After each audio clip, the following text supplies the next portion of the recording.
अजी बिल्कुल पूरे मुल्क के वांगू किला दीदार सिंह दे विच भी मसीही बरादरी अपने रोज़िਆਂ के आयाम नूं जारी रखदे होया अज पाम संडे यानी कि खजूरां दे एतवार का दिन मना रही है। अज का ये खजूरां दे एतवार का जिहड़ा जलूस है ये खवातीन ते बच्चों समेत मसीही बरादरी की बड़ी तादाद ने शिरकत की। जलूस की जिहड़ी क़यादत करते हुए पास्टर शाह साडे नाल मौजूद ने, उन्हां नाल गल करने कि अज दे इस खजूरां दे एतवार के हवाले नाल की कहना चाहणगे। जी पास्टर साहब, अज दे खजूरां दे एतवार के हवाले नाल तुसीं की कहना चाहो?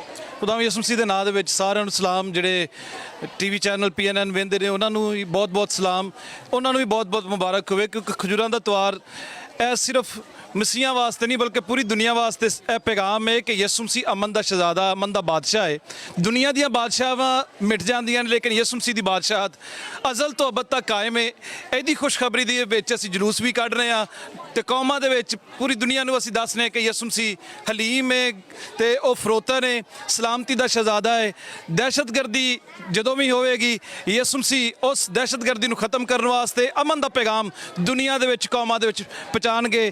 पैगाम अज असी लैके जलूस की सूरत जा रहे हैं कि यसू मसीह सिर्फ अमन दा बानी ते शहजादा ते सलामती का शहजादा बादशाह है, अब्दुल आबाद बादशाही होती है। अच्छा बिल्कुल, जिवें कि पास्टर शाह की तुसीं गल सुनी, उन्होंने यही कहना सी कि अज दे जिहड़ा जलूस है वह साडा कड्ढण दा मतलब है वे कि साडे जिहड़े मसीहा ने वह अमन दा पैगाम दिंदे ने। इहदे नाल नाल पास्टर शाह दा यह कहना सी कि अज दे जिहड़े इबादत ने उन्हां दे विच असीं मुल्क कौम की सलामती लई दुआवां मजीद दुआवां करांगे। जी